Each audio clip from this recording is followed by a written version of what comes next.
సావి 1 సావి 2 సావిత్రి ఏ ఉండ నువ్వెంతో నచ్చావే MP3. ఏంట్రా పట్టపగలే కలలా? అవును, చాలా భయంకరమైన కళ. ఏంటో వద్దులే, చెప్తే నువ్వు కొడతావు. సర్లే, ఈ మ్యాప్ ఏంటి? గుళ్ళో జరిగిందంతా గీసేను. గీసేటంతటది ఏం జరిగిందో? చాలా జరిగిందిలే, చెప్పినా నీకు అర్థం కావట్లేదు. గోపిగడు ఆ ముగ్గురుతోని లవ్ అఫేర్ మెయింటైన్ చేస్తాడా. ఎన్కౌంటర్ చేసి పారేస్తా ఇంకొకసారి ఆ మాట అన్నావంటే. పాపడు ముగ్గురు వాడు చెల్లెలరా అని నువ్వు అనుకుంటున్నావు. వాళ్ళిద్దరూ కూడా లవర్సే. ఏడ్చావులే. నేనేడుతుంది కాదు, రేపు నిజం తెలిస్తే మన సావిత్రి ఎడుతుంది. అది ఎడుతుంది చూసి మీరు ఎడుతారు, మీరు ఎడుతుంది చూసి నేను నవ్వుతాను. ఎందుకు కొట్టా? నేను నవ్వుతానన్నా కాదు, మేమేడుస్తాం అన్నావని. నా మాట వినకపోతే రేపు జరిగేది అదే. ఓ పోలీస్ బుర్ర వేసుకుని తెగ ఆలోచించేసి బ్రెయిన్ డ్యామేజ్ చేసుకోకు. ముందా గోపిగాడికి మన సావిత్రితో ఎంగేజ్మెంట్ ఫిక్స్ అయ్యి అప్పుడు తేలుతుంది అసలు కదా ఏంటో.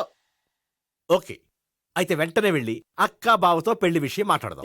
ముందు అక్కడ పేల్చి ఆ తర్వాత అక్కడ తేలుద్దామా? అంతేనంటావా? మరి అంతే కదా. అయితే పద పద పద.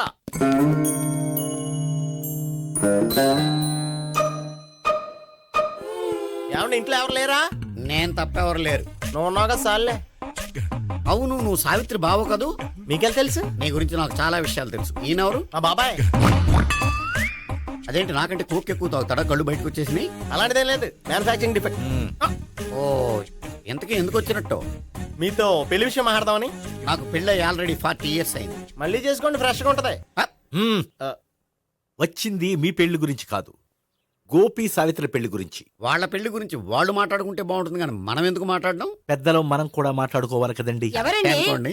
ఏమిటండి? ఎవరు? సావిత్రి మామయ్య బావాను. గోపి పెళ్లి విషయం మాట్లాడడానికి వచ్చారు. పెళ్లి విషయమా? మరి నించోబెట్టి మాట్లాడుతున్నారే? నేను నుంచోబెట్టలేదు, వాళ్ళే నిలబడ్డారు. ఆయన కూర్చోమని చెప్పలేదండి. వాళ్ళు కూర్చుంటామని అనలేదు. అబ్బా, మీరు ఊరుకోండి. మేము కూర్చుంటాం. అయితే వెళ్ళి కూర్చోండి. రండి, కూర్చోండి. ఇప్పుడు చెప్పండి. వచ్చింది మీరు చెప్పండి. చెప్పడానికి ఏముందండి? అయితే మానేయండి. ఇలాంటి పట్టించుకోకుండా చెప్పండి. ఏం లేదండి, అమ్మాయి అబ్బాయి ప్రేమించుకున్నారు. పెద్దలం మనం 4 అక్షంతలు వేస్తే బాగుంటుందని. 4 ఏంటి, చాలా వేయచ్చు పెళ్లి జరిగితే. అవును పాపం, చెల్లెళ్ళ పెళ్ళయ్యే వరకు తను చేసుకున్నట్టున్నాడు. చెల్లెళ్ళెవరు? అదేనండి మీ మనవరాళ్ళు. నాకు మనవరాళ్ళ ఉన్నది ఒకే ఒక్క మనవడు. అయితే నేను చెప్పిందే కరెక్ట్. కరెక్ట్ అంటాడేమిటి?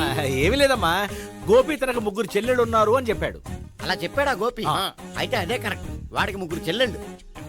నాకు తెలియకుండా వాడికి చెల్లెళ్ళు ఏమిటండి? వాడికున్న చెల్లెళ్ళు నువ్వు మర్చిపోతే ఎలా?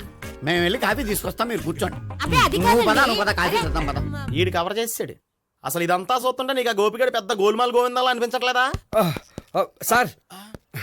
సార్ మీరేంటి సార్ ఎలా వచ్చారు? నీ పెళ్లి విషయం మాట్లాడడానికి వచ్చాను. అవును, మీ బామ్మ ఏమిటయ్యా నీకు చెల్లెళ్ళు లేరంటున్నారు? అది పక్కెళ్ళి మాట్లాడుకున్నారండి సార్. అది కాదు, రండి సార్ అది చెప్తాను. కాదయ్యా. మీరు పదండి. నిజం చెప్పు, నీకు 3 చెల్లెళ్ళు ఉన్నారా? 3 చెల్లెళ్ళే కాదు సార్, 2 అమ్మలు కూడా ఉన్నారు. 2 అమ్మలా?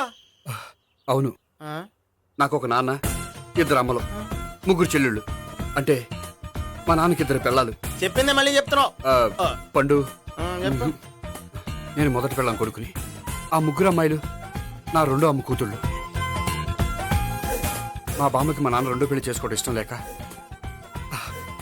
దాంతో ఇంట్లోంచి బిడ్డికి పంపించేసింది. ఒకరోజు కారులో వెళ్తుండగా యాక్సిడెంట్లో అమ్మ నాన్న చనిపోయారు. ఆ విషయం తెలిసి మా 2వ అమ్మ హార్ట్ అటాక్ వచ్చి చనిపోయింది. దాంతో మా 2వ అమ్మ కూతుళ్ళు రోడ్డును పడిపోయారు. దెబ్బలంత అయినాయా? పండు, రోడ్డును పడ్డం అంటే ఆపట్టం కాదు, అనాథలు అయిపోయారని. ఎంతైనా వాళ్ళు నా చెల్లెళ్ళు. అందుకే బామ్మకు తెలియకుండా వాళ్ళ 3 పెంచి పెద్ద చేశాను. ఇది అసలు విషయం. ఈ కథ డైలీ సీరియల్ కింద ఇస్తే మినిమం 1000 ఎపిసోడ్లు అవుద్ది. జీవితాన్ని మించిన కథలు ఎక్కడుంటాయి పండు? నేను చేసిన దాంట్లో తప్పేమనుందా? చెప్పండి సీఏ గారు, నేను మోసగండా? లేదయ్యా, నువ్వు పక్కా జెంట్లమన్. ఓ పని చేద్దాం, వచ్చే శుక్రవారం మంచి రోజు. ఆ రోజు నిశ్చితార్థం పెట్టుకుందాం. పెళ్లి నీ చెల్లెళ్ల పెళ్లి తర్వాతే పెట్టుకుందాం. నిశ్చితార్థం కూడా అప్పుడే పెట్టుకోవచ్చు కదా? కుదరదు. కావాలంటే నీ చెల్లెళ్ళకి సంబంధాలు వెతకడంలో నేను హెల్ప్ చేస్తాను. నేను కూడా చేస్తాను. అది కాదు సార్. ఇంకేం మాట్లాడొద్దు, వచ్చే శుక్రవారం నిశ్చితార్థం, అంతే అంతే.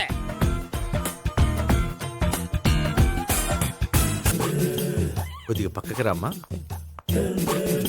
ఏంటిది? ఎంత మీ అన్నయ్య నీకు పెళ్లి చేయడం లేట్ చేస్తే మాత్రం ఇలా బరి తెగించి బజారు పడతావా? పరిచయం బాగానే పెంచుకుంటున్నారు సార్. మ్మ్. ఆ, చూడమ్మా, ఈ విషయం మీ అన్నయ్యకి తెలిస్తే ఎంత ఫీల్ అవుతాడో తెలుసా? అంత ఫీల్ అవడానికి నాకు అన్నయ్యలు ఎవరూ లేరు.